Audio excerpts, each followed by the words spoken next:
What's up, darling? I am Jammo, and you're looking fine. And today we're gonna critique a couple movies that just came out on Netflix. One of them is an Adam Sandler film, and the other is a fairy tale adventure for little girls. Why did I watch these things, you ask? Well, that's a very good question. Let's tackle the first one first. The Sandler film in question is entitled Spaceman, and I was told that it was science fiction, that it was not funny, and really weird, and I was like, that sounds interesting. And even though I'm not a big fan of Adam Sandler's comedies, especially post Jack and Jill, I will give the devil his due. He can be a really great actor when he wants to. Punch Drunk Love is a wonderful film. He impressed everybody with Uncut Gems, and I'm always willing to give people another chance. Well, mostly always. Get out of here, Wachowski. Matrix 4 was a fucking abomination and you know it.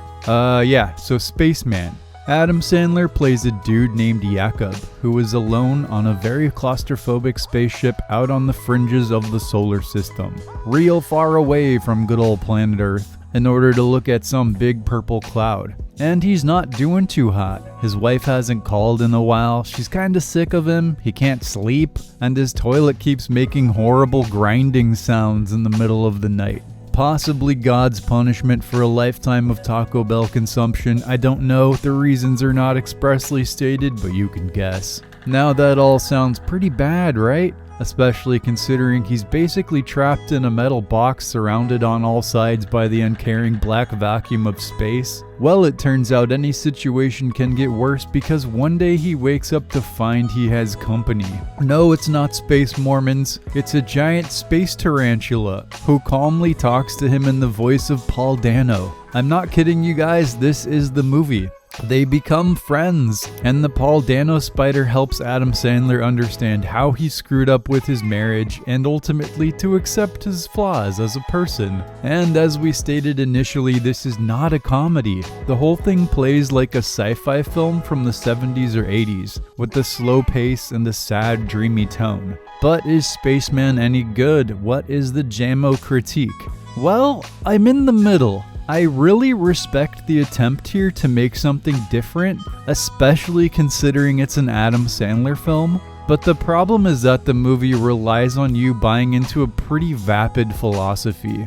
I like the slow contemplative tone, I like how weird it is, especially when you're getting used to the spider, but the whole narrative descends into this quasi-spiritual dialogue that sounds all mystical, but under any kind of scrutiny doesn't mean a goddamn thing. The spider's all like, "We are the universe, and the universe is us, and therefore no being must suffer, for all is love," and a bunch of blargety like that. I like the tone of that message, but something about it felt inauthentic, or perhaps pretentious in a bad way, and I found it comical. By the end, it felt kinda like I was in a Rick and Morty episode without the jokes. The other problem that this critique points to is that I'm really not sure who this movie is for.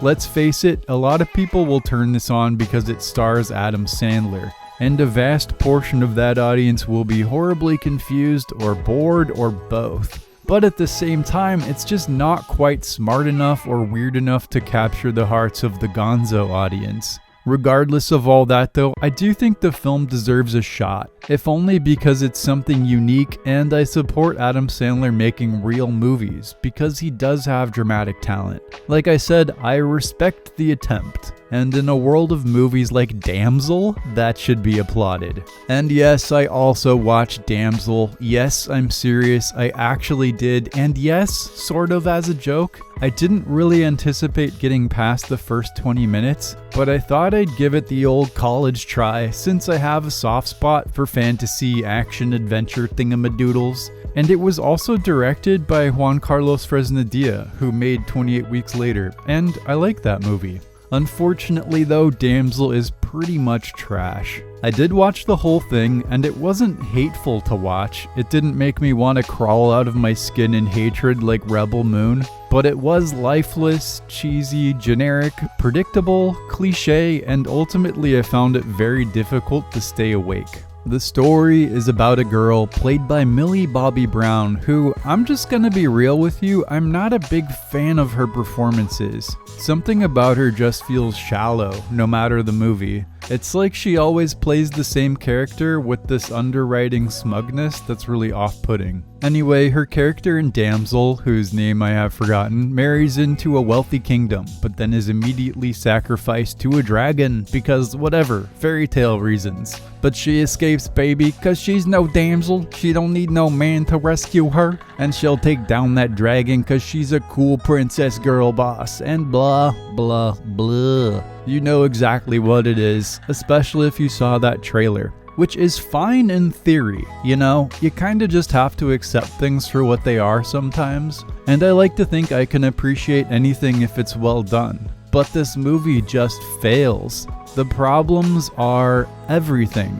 The pacing is bad, the green screen is awful, the writing is devoid of cleverness, and the central character is a flatline. Although I did get a really solid chuckle when the movie tried to make her into a badass action hero and fight the dragon. It was just the dumbest thing I've seen so far this year, and I laughed pretty hard for the last 10 minutes. It's almost worth watching just to see Millie's action hero shots. It was really embarrassing. And that's really all I have to say about the forgettable dumpster fire that is Damsel. Although I do have some career advice to give. Millie Bobby Brown, I know you're watching. I know you love my internet show, and I'm sorry I made fun of you, but this is genuine advice. No jokes. You need to be in some real movies if you want to have a fulfilling career that people care about. You can't just be in this popcorn schlock or audiences will get tired. You probably can't see it, but it's already happening. We're getting Millie fatigue. These movies are dumb, and your acting has not evolved, probably because these characters have no character.